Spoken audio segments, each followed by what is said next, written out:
Okay, picture this. A kingdom bursting with culture, defended by fierce warriors, somehow successfully navigating the incredibly chaotic tides of history. In today's Explainer, we are unpacking the deeply resilient story of Northeast India's Manipur region. Specifically, we're going to look at the astonishing reign of the Meitei kings. This is a story of absolute courage, political wisdom, and an enduring love for a people and their land that, frankly, completely shaped the course of this region's destiny. Let's get right into it.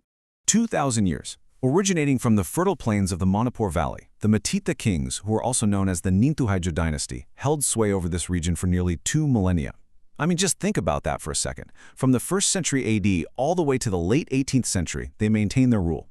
In world history, a single dynasty lasting 2,000 years is an incredibly rare feat. It requires a level of adaptability, political cunning, and administrative brilliance that is honestly mind-boggling.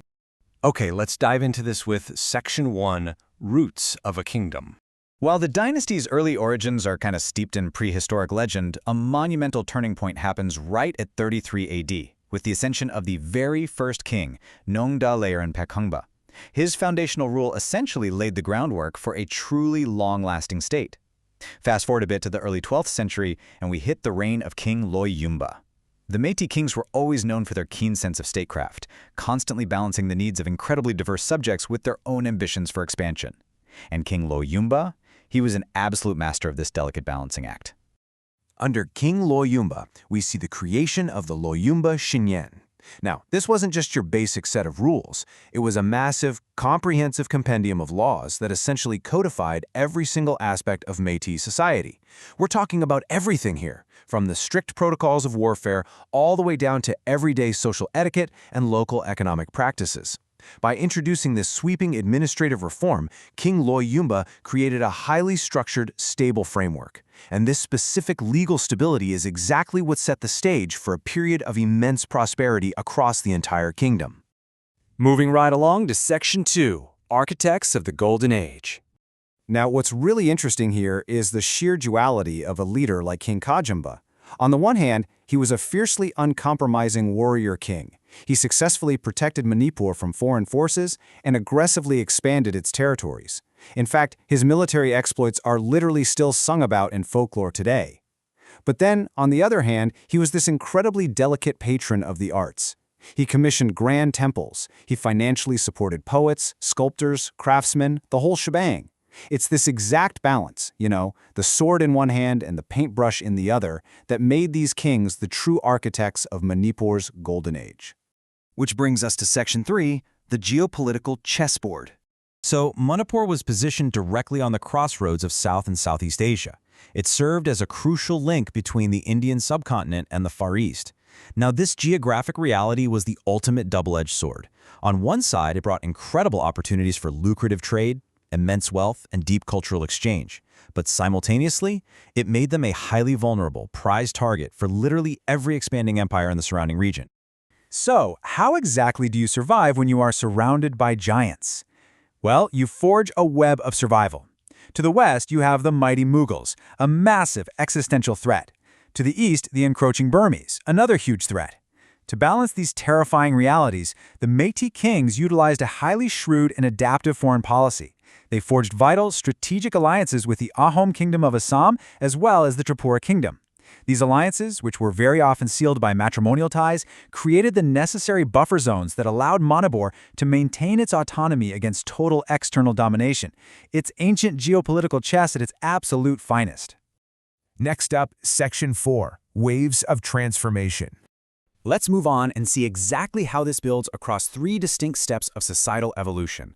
Step 1. Under immense external pressure, the kings realized a fragmented society just couldn't survive. So, they transitioned the kingdom from a localized feudal economy into a highly centralized one. Step 2. They standardized the ancient Meitei script, which caused literature and education to absolutely flourish. And Step 3. They oversaw a massive cultural shift from traditional belief systems over to Vaishnavism, which is a sect of Hinduism. This wasn't just a religious change, though. It was a profound cultural transformation that totally revitalized their art, dance, and literary scenes. The payoff for that second step, standardizing the script, is huge. I mean, it allowed them to safeguard their own history. A perfect example of this is the Chitharo Kumbaba, the royal chronicle of Manipur. Because they had a standardized script, The kings were able to commission works exactly like this, creating an absolute treasure trove of historical knowledge. It empowered them to document and preserve their rich heritage entirely on their own terms, completely independent of any outside narratives. And finally, Section 5, a living cultural legacy.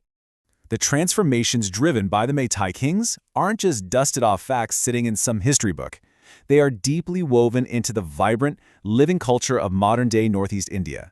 Take, for instance, the classical dance form of Manipur, the Ras Leela.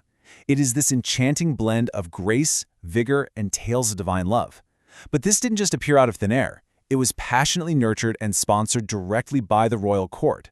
Because the ancient kings celebrated and protected this art form, it remains a vibrant cornerstone of both secular and religious life in Manipur today, and it's celebrated and performed all over the world. Let's rapidly summarize the lasting impacts of this incredible dynasty.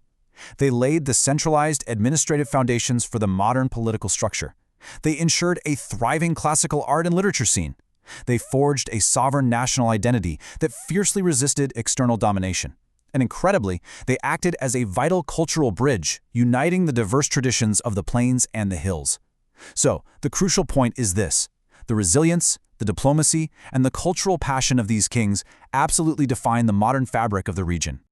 I want to leave you with a final thought-provoking question.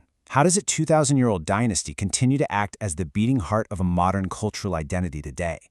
When you look at the dance, the literature, and the fierce independence of Manipur, you aren't just looking at modern society, you are looking at the echoes of the Meitei kings. It's a brilliant testament to how ancient history, when guarded and nurtured, doesn't just survive, it shapes the future. Thank you so much for joining me on this explainer, and I really hope this sparks your curiosity to dig even deeper into the rich history of Manipur.